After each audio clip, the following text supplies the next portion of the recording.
యత్య నారిస్సు పూజ్యంతే రమంతే తత్ర దేవత అంటారు. అంటే ఎక్కడ మహిళలు గౌరవించబడతారో, ఎక్కడ మహిళలు పూజింపబడతారో అక్కడ దేవతలు ఉంటారని చెప్పి మన పురాణాలు చెప్తున్నాయి. ఎంత దురదృష్టమైతే మిత్రులారా, నిన్న నేను ఒక వీడియో చూశాను. నెల్లూరు జిల్లాలో సౌండ్ కూడా పెట్టేదానికి ఇష్టం లేదు నాకు. ఒక శాసనసభ్యుడు నాకు తెలిసి 3 సార్లు ఉన్నట్టున్నాడు ఆయన. ఈ ప్రబుద్ధుడు వాయిస్ కూడా పెట్టదలుచుకోలేదు నేను. వారు మాట అంటే మాటలు మీడియా మిత్రులందరికీ తెలిసి ఉంటుంది. ప్రసన్న కుమార్ రెడ్డి గారు ఏంది నువ్వు మాట్లాడేది?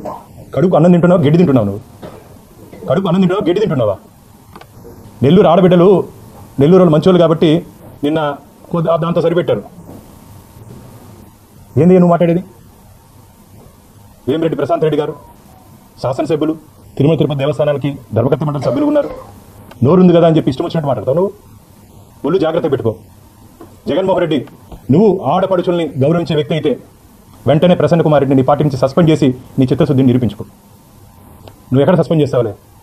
తల్లిని చెల్లినే ఇబ్బంది పెట్టినట్టు నువ్వు, తల్లిని చెల్లిని సొంత ఇంట్లో ఉన్నటువంటి వారిని ఇబ్బంది పెట్టినట్టు నువ్వు ఆడపడుచులకు ఏ విధంగా అండగా ఉంటావయ్యా? నువ్వు ఏమన్నా అసలు సభ్య సమాజం తలదించుకునే విధంగా ఇది మంచిది కాదు. రాజకీయాల్లో పాలసీ విషయాల మీద మాట్లాడుకుందాం, 24 గంటలు కాబట్టి డిబేట్ చేసుకుందాం. ఫ్యామిలీ విషయాలు ఎందుకే? నీకు సిగ్గుందా? సిగ్గుందా ప్రసన్న కుమార్ రెడ్డి? నీకు అడిగా లేదనుకుంటున్నారా? అంత అహంకారంతో కళ్ళు నెత్తికెక్కాయా నీకు? జగన్మోహన్ రెడ్డికి చిత్తశుద్ధి ఉంటే నువ్వు వెంటనే పార్టీ నుంచి తొలగించు, లేదంటే ప్రశాంత్ రెడ్డి గారు కాళ్ళు పట్టుకోమని చెప్పొచ్చి, కాళ్ళు పట్టుకుని క్షమాపణ చెప్పని చెప్పు. అది కూడా సరిపోదు. వారు మాట్లాడిన మాట మిత్రులారా, కట్టుబడి అంటే జగన్మోహన్ రెడ్డి సస్పెండ్ చేయాలి. ఆడబిడ్డల గురించి అదే జగన్మోహన్ రెడ్డి దేవాలయం లాంటి అసెంబ్లీలో కూడా ఏ విధంగా వారు ఎమ్మెల్యేలు ఎంపీలు మాట్లాడుతూ ఉంటే ముసిముసిలు నవ్వు నవ్వుకున్నట్టు తెలుసు అందరికీ. ఏ విధంగా ఆ రోజు ఖండించుంటే నువ్వు ఒక రాష్ట్రానికి ముఖ్యమంత్రి, ప్రజాప్రతినిధి అయ్యా, ప్రజలకు ఆదర్శంగా ఉండాలి రాజకీయ నాయకుడు, ప్రజలకు ఆదర్శంగా ఉండాలి రాజకీయ నాయకుడు. మామూలుగా దాని ఏమంటారు, పాతకాలంలో ఎక్కడో తిట్టుకుంటారంట, వారికన్నా దిగజారు మాట్లాడుతున్నారు వైసీపీ వాళ్ళు, ముఖ్యంగా వైసీపీ వాళ్ళు. దేశంలో ఏ రాజకీయ పార్టీ కానీ, ఏ రాజకీయ పార్టీ నాయకులు కానీ, కార్యకర్త కానీ ఇంత దిగజారుడు వాక్యాలు చేయరు మిత్రులారా. ఇంత దిగజారుడు వాక్యాలు చేయరు. ఇంకా కట్టుబడి ఉన్నా అంటే ఏం అహంకారం అది? మహిళల పట్ల నీ పార్టీ నాయకుడు, నీ పార్టీ ఎమ్మెల్యే మాట్లాడుతుంటే ఏందయ్యా నువ్వు మాట్లాడేది? అంటే వెనకాల నుండి నువ్వే మాట్లాడిస్తున్నావా?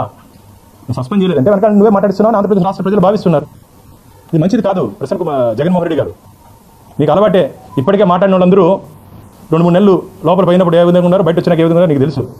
ఆయన ఎవరు, బోరుగడ్డ అనిల్ కానీ, వంశీ కానీ, ఇంకా చాలామంది ఉన్నారు, నందిగామ సురేష్ కానీ. నువ్వు ముఖ్యమంత్రిగా ఉన్నప్పుడు బూతుల శాఖ మంత్రులు కొందరు పెట్టుకున్నావు. మామూలుగా ఆర్థిక శాఖ, ఆరోగ్య శాఖ, విద్యాశాఖ ఇవన్నీ ఉంటాయి. బూతుల శాఖ మంత్రిగా కొందరు పెట్టుకొని తిట్టించేవాడివి. నీకు ప్రతిపక్షాలు లేదు, పత్రికలు లేదు, ప్రజలు లేదు, ఎవరు లేదే నీకు. నేను చెప్తున్నా రాసుకోండి. ఈరోజు జగన్మోహన్ రెడ్డి గారికి రాజకీయ భవిష్యత్తు లేదు. ఇలాగే వ్యవహరిస్తుంటే ప్రజలు చేదరించుకుంటున్నారు మిత్రులారా. దాచుకున్న డబ్బుతో ప్రజలకి లేదా ఆయన అనుచరులకు డబ్బులు ఇచ్చి ఈ మీటింగ్ వెనకాల ఇంతమంది ఉన్నారని చూపిస్తున్నారు. అంతే తప్ప జగన్మోహన్ రెడ్డి మీద, పార్టీ మీద కానీ, ఆయన మీద కానీ ప్రేమతో ఎవరు రావట్లేదని చెప్పి ఈరోజు అందరూ భావిస్తున్నారు. కాబట్టి వెంటనే ప్రసన్న కుమార్ని పార్టీ నుంచి సస్పెండ్ చేసి మహిళలకు గౌరవించే వ్యక్తిగా జగన్మోహన్ రెడ్డి చరిత్రను నిలిచిపోతావా? లేకపోతే మహిళల్ని తిట్టినా సరే వారు భుజం తట్టి మా ఊడు మంచివాడు, ఆయన మా మాట్లాడే పరిచయం చేసేప్పుడు ఉంటుంది, పక్కన భుజం తట్టి మా ఊడు చాలా మంచివాడు అని చెప్పి పరిచయం చేస్తారు. అలాగైనా ఈ నువ్వేనా భవిష్యత్తులో పరిచయం చేయదలుచుకున్నావా? ఆ డబుల్ డిజిట్ కూడా ఉండదు జగన్మోహన్ రెడ్డి గారు. మీకు ఆంధ్రప్రదేశ్ రాష్ట్ర ప్రజలు ఇచ్చినట్టు ఆ డబుల్ డిజిట్ కూడా రాబో రోజుల్లో మీకు దక్కే అవకాశం లేదు. కాబట్టి మహిళల్ని ఏ విధంగా గౌరవించాలి, మహిళలతో ఏ విధంగా వ్యవహరించాలి, మహిళల పట్ల ఏ విధంగా మాట్లాడాలో నీకు నీ పార్టీ వాళ్ళకి ఒక ట్రైనింగ్ క్లాస్ ఏమైనా పెట్టాలా? ట్రైనింగ్ క్లాస్ పెట్టా నువ్వు మారవని చెప్పి ఆంధ్రప్రదేశ్ రాష్ట్ర ప్రజలు భావిస్తున్నారు. కానీ భవిష్యత్తులో నిన్ను ఆ ఎమ్మెల్యే స్థానం నుంచి కూడా మార్చే అవకాశం ఉందని చెప్పి మేము భావిస్తున్నాం. తెలుసు మన ప్రియతమ ప్రధానమంత్రి నరేంద్ర మోడీ గారు ఇలాంటి ఇబ్బందులు కలగకూడదని చెప్పి రైతుల కోసం ఒక ప్రత్యేక బిల్లు తెచ్చారు. ఆ బిల్లు కానీ ఆమోదం చెందుంటే ఈరోజు మన రైతన్నలు ఇలాంటి పరిస్థితి ఎదుర్కొనే అవకాశం లేదు. అన్నీ ఉన్నాయి. ఇప్పుడు మీరు అడిగిన దానికి అన్నిటికీ సమాధానం ఆ బిల్లు ఉంది. కానీ దురదృష్టం అది ఆ రోజు ఆమోదం పొందలేదు. కానీ రైతులను ఏ విధంగా ఆదుకోవాలి, ఏ విధంగా వారు పడిన ఇబ్బందులు బయటపెట్టాలో దాన్ని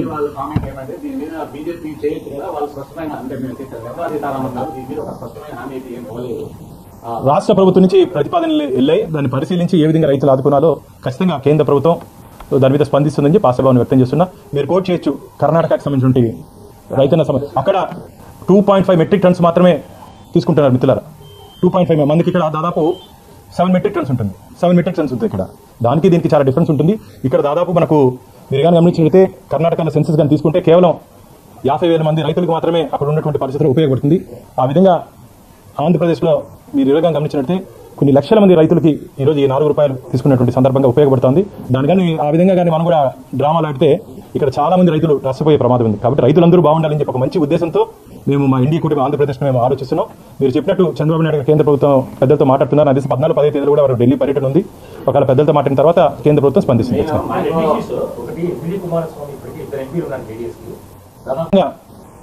ఆంధ్రప్రదేశ్ రాష్ట్ర ప్రజలు 164 స్థానాలు మా ఎన్డీఏ కూటమికి ఇచ్చారు. దాంట్లో భారతీయ జనతా పార్టీకి 8 మంది ఎమ్మెల్యేలు మాకు కూడా అవకాశం ఇచ్చారు.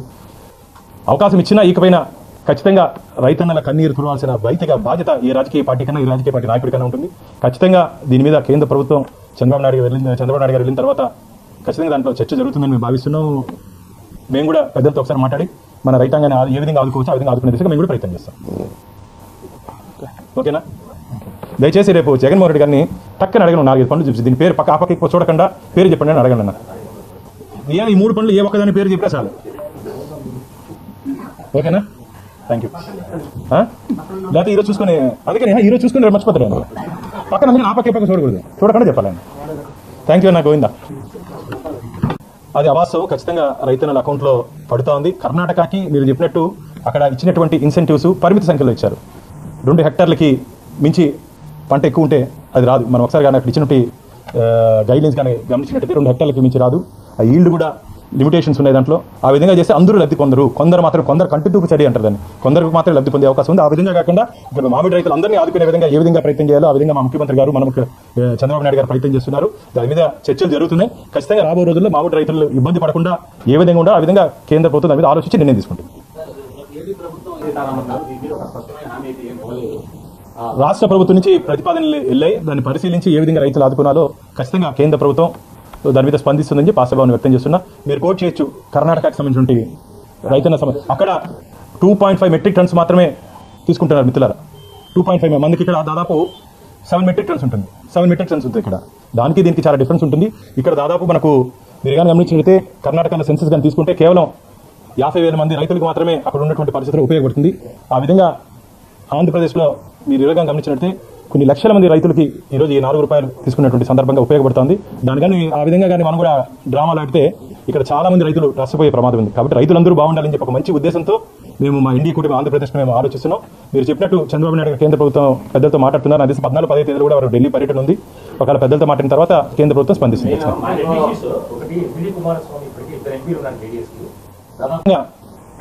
ఆంధ్రప్రదేశ్ రాష్ట్ర ప్రజలు 164 స్థానాలు మా ఎన్డీఏ కూటమికి ఇచ్చారు. దాంట్లో భారతీయ జనతా పార్టీకి 8 మంది ఎమ్మెల్యేలు మాకు కూడా అవకాశం ఇచ్చారు.